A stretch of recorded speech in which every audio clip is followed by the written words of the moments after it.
Ada Okoro walked into MALANI Academy for the first time. The big stone building looked old and important. She felt excited, but also a bit scared. This was her first day as a history teacher. The school bell rang, and students rushed past her. They wore neat, beautiful uniforms and carried heavy bags. Ada took a deep breath and headed to the main office. "Welcome to MALANI Academy," said Mrs. Ngozi, the school secretary. She was an older woman with kind eyes and gray hair. "Principal OK4 is waiting for you." Ada nodded and walked into the principal's office. It was a big room with wooden furniture and lots of books. Behind a large desk sat Principal OK4. He was a tall man with a serious face. "Miss Okoro," he said, not smiling. "I hope you understand the importance of your role here. MALANI Academy is the best school in the city. We expect only the best from our teachers." "Yes, sir," Ada said. "I'll do my best." "See that you do," he replied. "Now, go to your classroom. And remember, stick to the approved curriculum." As Ada left the office, she felt uneasy. There was something odd about the principal's words. Why did he stress the approved curriculum so much? She found her classroom and wrote her name on the board. Miss Ada Okoro soon. Students filled the room. They looked at her with curious eyes.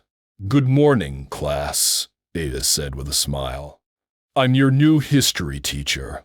Let's start by talking about why history is important."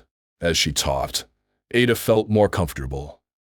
The students seemed interested, especially when she talked about local history.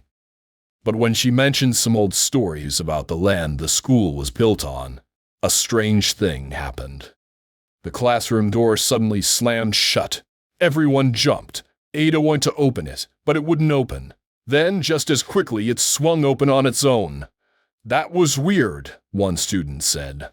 "It's just the wind," Ada said, trying to sound calm. But there was no wind that day. After class, Ada went to the teacher's lounge. She saw an older teacher, Mr. Adamola, looking at her strangely. "You're the new history teacher?" he asked. "Yes, I am," Ada replied.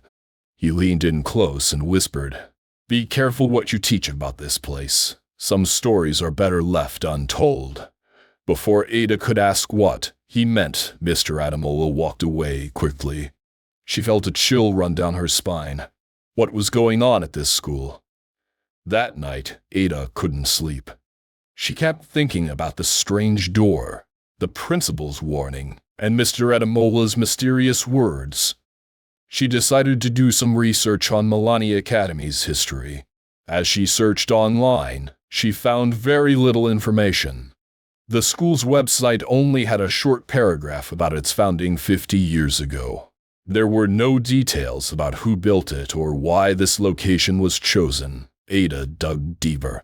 She found an old newspaper article that mentioned protests when the school was being built. But the article didn't say why people were protesting. Just then, her phone beeped. It was a text from an unknown number. "Stop looking into the past. Focus on your job, or you might not have one for long." Ada dropped her phone, her heart racing. Who sent that message? How did they know what she was doing? She looked out her window at the dark street. For a moment, she thought she saw someone standing under a streetlight, watching her house. But when she blinked, the figure was gone. Ada hardly slept that night. The next morning, she went to school early. She wanted to look around before students arrived.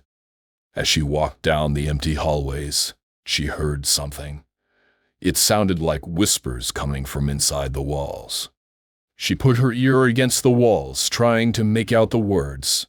Suddenly, a hand grabbed her shoulder. Ada screamed in fear. "What are you doing?" It was Principal OK4, looking angry. I thought I heard something," Ada stammered. "Nonsense," he snapped. "Get to your classroom and prepare for your lessons. And remember what I said about the approved curriculum." As Ada walked to her room, she knew one thing for sure. Melani Academy was hiding something, and she was going to find out what it was, no matter the cost. Weeks passed, and Ada tried to act normal.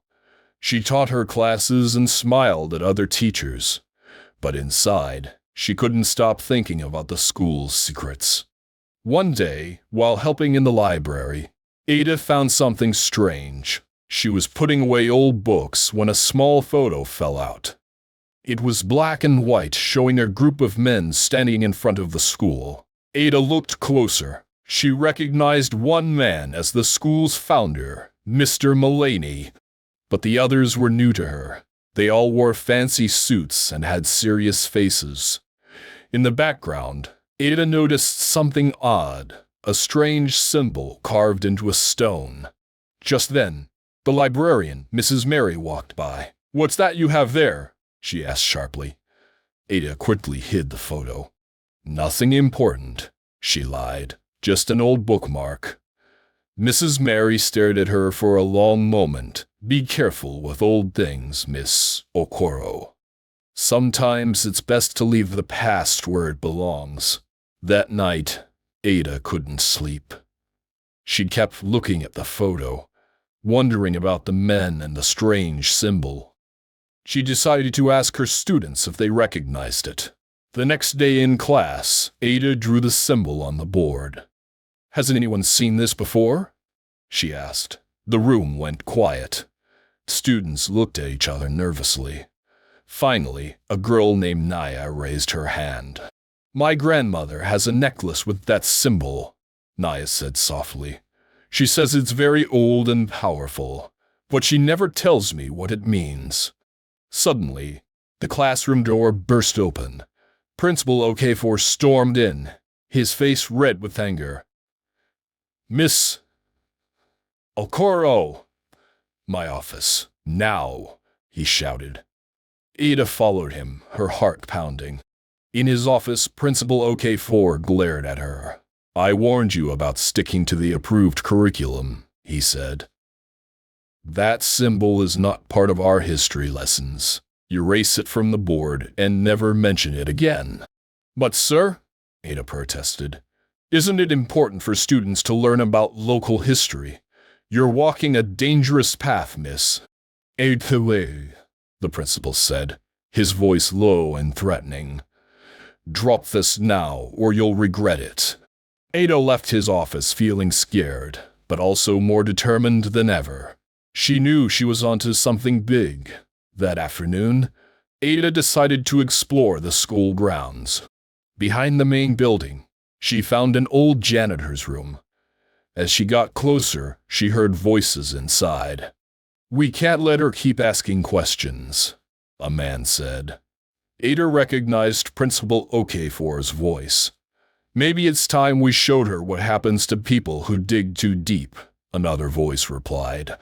Ada gasped. They were talking about her. She turned to run but tripped over a rake. The noise alerted the men in the shed.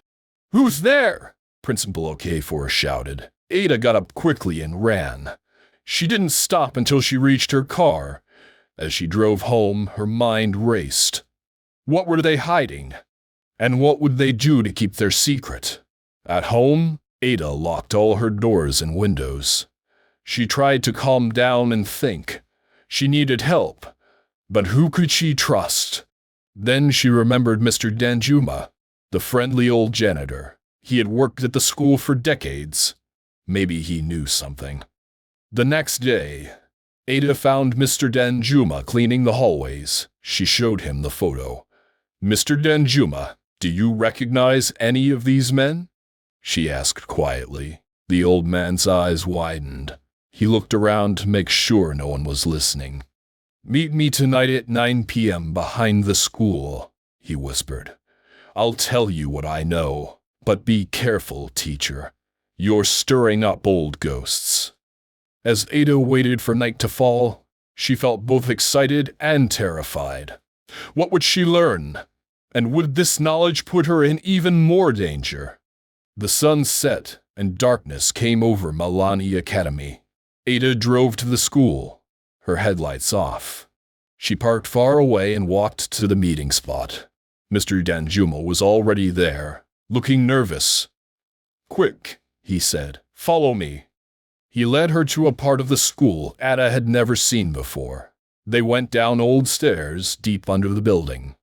At the bottom was a heavy metal door. Mr. Danjuma pulled out an old key. "What's behind this door has been hidden for years," he said. "Are you sure you want to know?" Ada nodded.